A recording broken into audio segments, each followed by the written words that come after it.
A'udzubillahi minasyaitonirrajim. Bismillahirrahmanirrahim. Assalamualaikum warahmatullahi wabarakatuh. Alhamdulillahirabbil alamin wassalatu wassalamu ala asyrafil anbiya wal mursalin habibi ilahil alamin Abil Qasim Muhammad wa ala ahli bait tayyibin tahirin wa ashabihil muntajabin.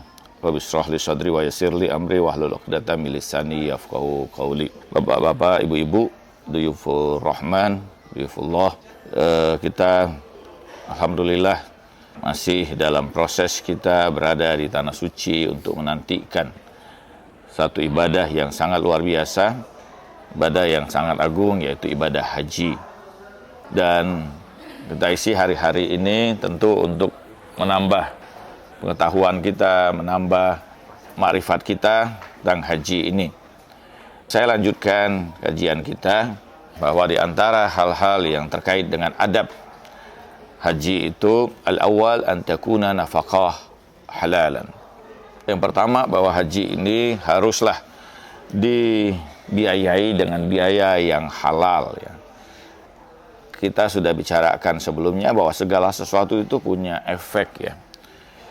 Demikian juga harta yang kita miliki itu memberikan efek pada diri kita. Kalau kita perhatikan, tidak ada agama apapun yang demikian mendalamnya dalam pembicaraan tentang makanan halal. Bahkan saat ini itu kan ada lembaga tentang halal food, ya. Begitu perhatiannya. Kenapa? Karena makanan itu tentu berefek pada diri kita, pada tubuh kita. Rasulullah SAW bersabda, "Ta'ajab man minal aghniya amwalahum minal tariqal haram." Jangan kamu ta'ajub pada orang kaya yang hartanya itu didapat dari jalan yang haram. Karena ada dua kemungkinan, kata Rasulullah. Imma yakhrujuhu min tariqil haram, atau pertama, harta yang haram itu akan keluar lagi pada jalan yang haram. Dan yang kedua adalah menghancurkan dirinya. Itu tidak akan memberikan manfaat yang banyak. Nah, demikian juga dalam ibadah. Ibadah juga tentu harus dari sesuatu yang halal. Karena kita ingin tentu sempurna ibadah kita ini. Bukan hanya sekedar sebuah proses menjalankan kewajiban agama, ya. Wa takunul yad khaliyan an tijarah tasqulul qalb. Demikian juga hendaknya tangan kita ini kosong dari tindakan perniagaan yang menyibukkan hati kita. Apa maksudnya? Hati kita ini kan, Imam Al-Ghazali menyebut bahwa hati itu disebut qalb, fa innahu muqallaban. Disebut qalb itu karena dia selalu berbolak-balik, gitu ya. Hati itu terikat pada sesuatu yang menyibukkan kehidupan kita. Kalau kita punya bisnis, punya usaha, punya beragam hal, seringkali itu mengikat hati kita, membuat kita selalu terfikir tentang hal tersebut, ya. Anak kita, rumah tangga kita, rumah yang kita tinggalkan, harta yang kita tinggalkan, semua seringkali mengikat hati kita. Dan hati kita ini seringkali berbolak-balik. Kita di Indonesia berpikir menjelang berangkat itu tentang apa yang akan kita lakukan selama menunaikan ibadah haji, apa saja yang harus kita siapkan di sana, pakaian, obat-obatan, dan sebagainya. Tetapi ketika sudah di sini, hati kita justru berbalik kepada apa yang ada di tanah air.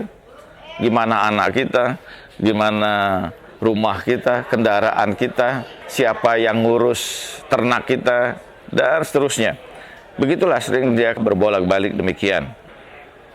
Karena itu hati kita harus ditujukan kepada Allah ketika kita sudah melakukan proses perjalanan haji ini. Karena perjalanan haji ini adalah perjalanan kita menuju Allah Subhanahu wa ta'ala. Jangan hati kita tuh terbolak-balik itu.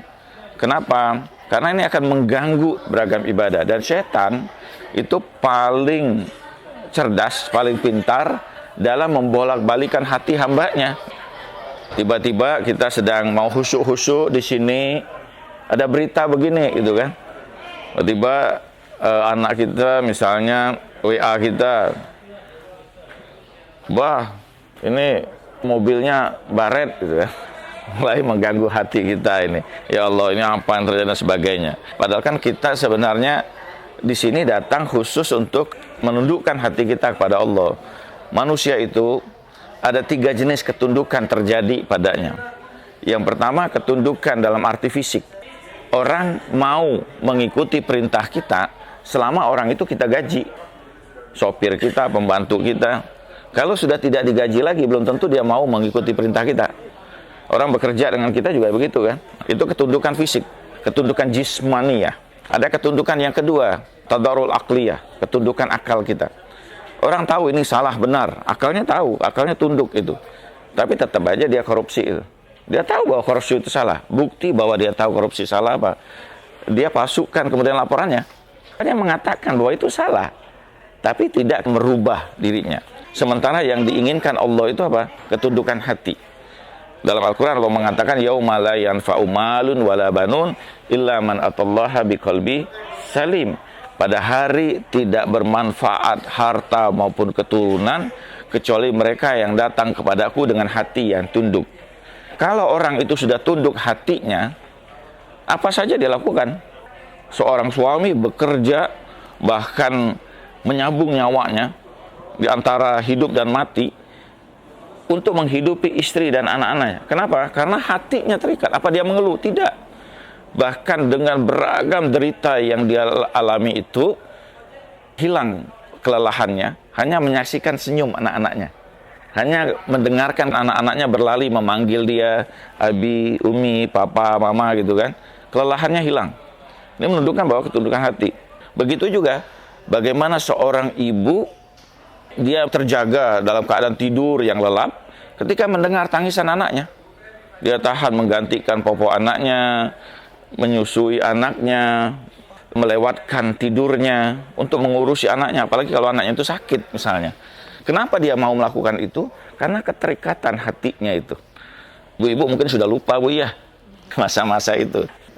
Wa tafarraqal hammun hatta takunal hammu mujaradan lillah. Sehingga kita lepaskan segala hal yang mengganggu di hati kita itu, sehingga memang khusus hati kita ini tertuju kepada Allah Subhanahu wa taala dalam upaya kita untuk menunaikan ibadah haji ini. Wal qalbu mutma'innan mutasarrifan ila zikrillah, dan hati kita selalu dalam ketentraman, ketenangan dalam zikir kepada Allah Subhanahu wa taala. Jadi jangan lepaskan zikir kita selama di sini. Terus saja berzikir gitu kan, subhanallah, alhamdulillah, Allahu akbar. Bahkan ketika tidur juga kita berzikir. Saya kemarin dapat TikTok Pak ya. Lihat di TikTok itu ada orang di Palestina, masih muda, dia dioperasi ya. Dioperasi dalam keadaan tidak sadar, tapi lidahnya terus mengucapkan ayat-ayat Al-Quran. Ini subhanallah kan. Kalau hati orang itu sudah dipenuhi dengan ayat-ayat Allah, dengan tasbih, dalam keadaan seperti apapun dia akan keluar gitu. Jadi kalau Nabi mengatakan man qala la ilaha illallah fi akhiri hayati dakhalal jannah, barang siapa mengucapkan kalimat la ilaha illallah dalam akhir kehidupannya dia masuk surga, tidak mudah juga gitu kan. Walaupun kita ini kenapa? Itu hanya orang-orang yang memang di dalam hatinya sudah dipenuhi dengan kalimat itu, sehingga keluar ketika dia sakaratul maut dan kesulitan. Ta'zimi sya'irihi wa qarwiya fi khabar qala Rasulullah sallallahu alaihi wasallam idza kana akhiruz zaman kharajan nas lil haji arba'a asnaf. Mengagungkan syiar-syiar tentang Allah Subhanahu wa taala. Kita masuk Masjidil Haram, baca talbiyah, baca doa, langkah kita juga di sini. Bahkan kita sudah bicarakan kemarin itu zikir di sini itu kan berkali lipat nilainya. Dan seluruh bagian pakaian kita pun bersaksi gitu. Dan sampaikan Rasulullah SAW, pada akhir zaman nanti orang atau manusia itu keluar haji untuk 4 hal. Lil haji kharajan nas lil hajj arba'ati asnaf. Ada 4 jenis orang yang haji itu di akhir zaman. Salatinihim linazha, para raja-raja, penguasa-penguasa, orang-orang besar itu untuk kemegahan mereka. Mereka haji ditampilkan di televisi kan, untuk dianggap sebagai orang yang soleh gitu. Bahkan kadang-kadang sebelum kampanye itu kan haji dulu supaya tampil kelihatan kayak orang soleh. Saya dengar ada satu kandidat dalam kampanye itu, dia cerita kalau mau foto di sana aja. Kenapa? wajah kita katanya waktu ditampilkan jadi foto poster itu seperti orang yang rajin sholat. Kemudian apa? Wa aghniyahum litijarah. Orang-orang kaya pergi haji untuk mendapatkan keuntungan, untuk tijarah, untuk bisnis.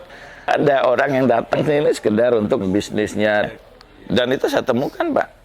Dulu kan ada salah satu travel lah ya, terkenal di Indonesia itu cuma seminggu pergi hajinya. Dan biasanya pergi haji itu siapa? Ya para orang-orang kaya yang top-top inilah di Indonesia. Di sana sebenarnya mereka apa? Lobby, Pak. Jadi kesempatan mereka lobby itu ya haji seminggu jadi keluar dari situ dan di situ mereka melakukan lobbynya. Jadi ini yang kata Nabi itu betul terjadi gitu kan. Wa aghniyahum litijarah wa fuqara'uhum lil mas'alah. Orang-orang fakir, orang miskin datang pergi haji untuk meminta-minta. Mereka justru menggunakan kesempatan ini untuk minta-minta. Wa qura'uhum lis-sum'ah. Ada juga orang yang untuk apa? Untuk menyebarkan nama baiknya, untuk mendapatkan ketenaran, popularitas. Oh, sudah haji gitu kan. Ya, ini sekedar cerita aja, saya pernah bimbing orang haji itu. Dia mau berangkat haji, saya bilang, "Kenapa, Pak?" "Doain Ustaz ya, saya haji ini supaya terpilih jadi kepala desa." Hajinya untuk itu gitu kan, untuk dikenal, populer gitu. Kita sih mau dipanggil haji atau tidak haji, Pak, sebenarnya kepanggilan aja. Wa fil khabar isyara ila jumlati agradid dunya allati yatatasalu bil hajj. Itu tujuan-tujuan kadang-kadang orang menggunakan haji. Tapi kalau itu hal-hal itu misalnya, boleh orang mendapatkan keuntungan dari haji, boleh. Buktinya apa? Buktinya dulu ibunya Nabi Musa alaihissalam itu menerima ijarah untuk menyusui Musa alaihissalam dan disebutkan di dalam Al-Quran. Itu bukan sesuatu yang buruk gitu kan, tetapi selama bahwa tujuan hatinya itu untuk Allah subhanahu wa ta'ala. Nah, bagaimana mengarahkan hati kita ini? Al-hajju yani yahajju li ghairihi bi ujra wa talab dunya bi amal akhirah wa karahul wara'un wa arbabil qulub zalik. Jadi kalau orang itu menuntut akhirat untuk kepentingan dunianya itu salah. Tapi kalau dunia untuk kepentingan akhiratnya itu benar. Jadi bukan berarti kita bekerja untuk akhirat lantas kita harus miskin, tidak juga begitu. Kita harus mengumpulkan dunia ini. Bahkan Allah di dalam Al-Quran itu pada surah Al-Anbiya mengatakan walaqad katabna fi zabur min ba'dhi dzikri ardo yarisuha ibadiyas solihun. Dan telah kami tetapkan pada kitab Zabur, dunia ini kami wariskan untuk hamba-hamba kami yang soleh. Masalahnya sekarang, dunianya dipegang oleh orang yang salah. Itu yang jadi masalah gitu kan. Seandainya yang pegang dunia ini orang-orang yang soleh, tidak ada yang miskin, tidak ada anak yang putus sekolah, ya, tidak ada orang yang kesulitan, dan seterusnya. Nah, bagaimana kita mengarahkan hati kita ini? Katanya ada 4 hal. Yang pertama bahwa kita harus sadar tujuan kita ini apa sih? Sehingga kalau kita sadar tujuan ghoyah kita ini apa, tujuan kita apa dalam ibadah haji ini, maka insya Allah hati kita itu tertuju pada itu. Saya pernah ketemu orang yang motor GP, yang dia pembalap motor GP. Dan itu saya kagum, itu kenapa? Kalau belok itu kan sampai kakinya nyetuh lantai itu, tapi tidak apa-apa, gitu, bisa belok. Dia bilang bahwa apa? Gampang. Ya, saya bilang untuk Anda gampang. Sebelum belok, pikiran saya sudah ke arah sana. Sehingga seluruh bagian tubuh saya sudah mengarah ke sana gitu. Jadi kalau arah tujuan kita sudah di situ, maka seluruh bagian kita itu akan ikut ke sana. Tapi kalau tujuannya berbeda, ya ini dia, kita haji tapi karena tujuan kita berbeda, ini tidak sinkron pada diri kita. Ini yang pertama, bahwa hati kita memang kita harapkan pada tujuan yang kita harapkan tidak lain daripada Allah Subhanahu wa taala. Yang kedua, membersihkan hati itu. Hati ini kan penuh, Pak, macam-macam. Dia jadi tempat menampung beragam hal dalam hati kita ini. Nah, ini yang kita tentu hal-hal yang jelek kita tinggalkan dulu ya.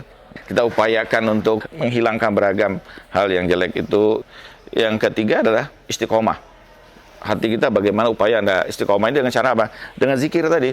Terus menerus kita zikir, hati kita akan terus menerus terarah ke arah hal tersebut. Yang keempat apa? Yang keempat, kita selalulah bergantung kepada Allah Subhanahu wa ta'ala. Karena setan itu tidak pernah diam, Pak. selalu menggoda kita. Sehebat apapun kita tidak akan pernah lepas dari godaan setan. Ada seorang santri datang pada kiainya, dia bilang minta izin pulang. Apain kata kiainya? Saya mau dakwah Islam. Oh hebat, kata kiai, bagus. Terus nanti kalau kamu ketemu setan ketika kamu dakwah itu apa yang kamu lakukan? Oh saya akan lawan, saya akan perangi setan. Kata kiainya, gimana mungkin kamu santri yang masih segini bisa melawan setan, yang setan itu sudah menjatuhkan Adam dari surga, menggoda sekian banyak manusia, bahkan mungkin setan punya ensiklopedi, Pak. Tipe ini begini cara godanya kan, tipe ini begitu. Nah, kata kiai, kamu lulus lah, balik lagi nyantri. Sekian lama nyantri, kembali dia datang pada kiainya minta izin yang sama. Dan kiainya tanya, kalau kamu nanti dakwah dan kemudian setan mengganggu kamu, apa yang kamu lakukan? Santrinya itu berkata, aku akan berlindung kepada Allah Subhanahu wa Ta'ala. Baru kiainya mengatakan, kamu lulus sekarang. Karena setan bagaimanapun makhluk Allah dan tidak ada tempat setan itu tunduk kecuali kepada Allah Subhanahu wa Ta'ala. Nah, mudah-mudahan Bapak-bapak, Ibu-ibu, Luhur Rahman, kita selalu menjaga hati kita dalam proses perjalanan ibadah haji ini, dan mudah-mudahan ini selalu tertuju kepada Allah Subhanahu wa Ta'ala. Wassallallahu ala sayyidina Muhammad wa tahirin walhamdulillahirabbil alamin. Assalamualaikum warahmatullahi wabarakatuh.